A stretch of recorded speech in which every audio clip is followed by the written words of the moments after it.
Alright, we are living dangerously in Modern. This hand has got a combo in hand. Right, keep it. Snap keep. Sorry, December the 7th, 8th, and 9th for GP Portland. Okay, that makes a lot more sense. I think that's roughly around the same time as GP Liverpool. But I am definitely not going to be able to make that. Which is a little bit sad, but I guess kind of expected, as my wife will be about 9 months pregnant at that point. So going to gallivanting off to Liverpool feels like a little bit of a dangerous proposition. All right, we're going to try and get down Greater Oromancy number 1. And next turn, we're going to try and get down Greater Oromancy number 2. Unless our opponent just counters everything here. They did leave open, like, negate mana. So, ooh, resolves. I like it. Come on, tap out. Oh. Stop it. Detention Sphere. Ugh.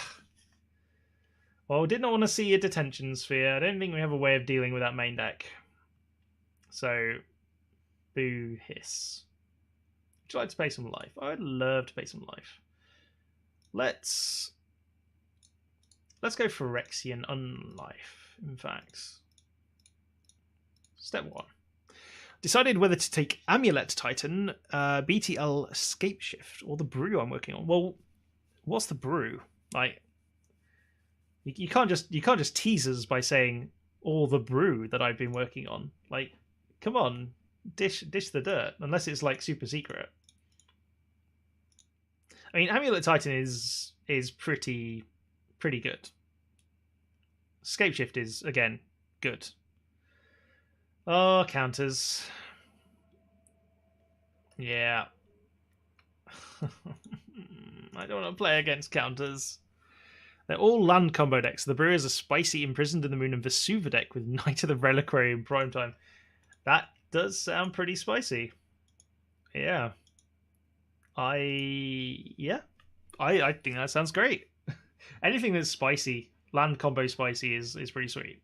I don't think you can go too wrong with that. Spell Queller. Alright. So real questions, like, what do we do about this? Do we just try and win, or do we just go to game 2 and get our Oblivion Rings? Because I don't think there's any way we're beating blue-white control. Okay, Solemnity down. Hey, Zero. What's up? I think Shell could do better if we went for near-death experience instead. I was considering it. Very much considering it. I wonder if we... So, one of the options was, like, Worship. And... So I was basically going to do Worship and something else. What else was it? Yeah, basically Worship and near-death experience. And then a creature that could not be targeted or destroyed, if such a thing existed, which there is one. So maybe that could be Thursday's deck, if people want to see that. Going a little bit morbid week. Down to 10. So opponent probably has a way of dealing with us, I guess. I mean, we now have a Glorious End, though, so that is essentially... I mean, this is essentially our way of not having our stuff bounced or killed or anything like that, so... It's late, you should go to bed now. It is pretty late, yeah. Also me, I want to play right now. Both of these things are true, or can be true. Alright, opponent takes us down to like a low type, like down to 8. That's fine. So Aetherling is kind of big.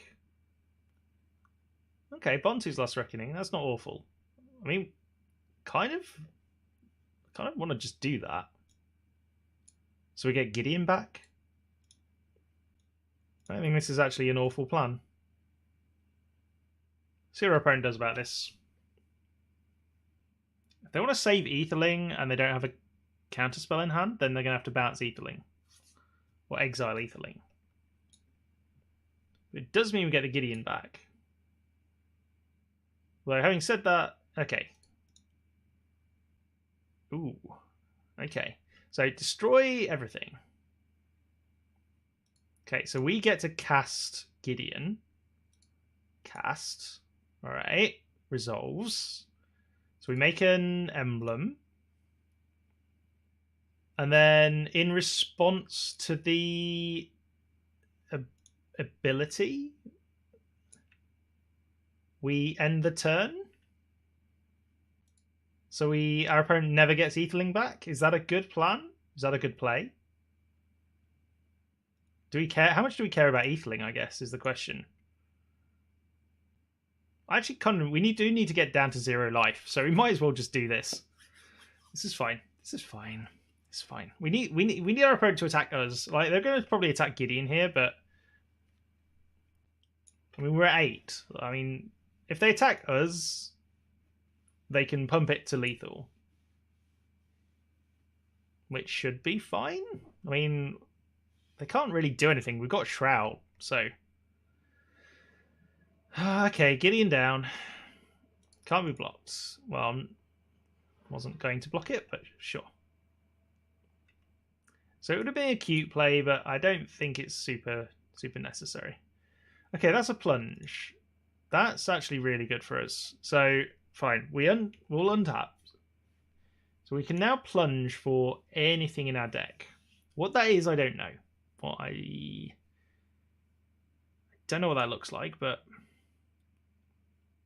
you can only dig for 8 cards. This is true. Alright, so opponent pumps. Opponent pumps. Opponent's really going for it. Wants to get us down to 0 as quickly as possible. So real question is, do we want to plunge for the top 7 cards to avoid infect? Yeah. Actually, we could do both of these. We can plunge and we could Angel's Grace. And so that reduces all of our damage to 1.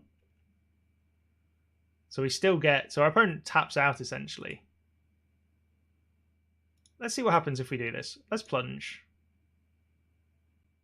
I mean, we still get the option, right? To...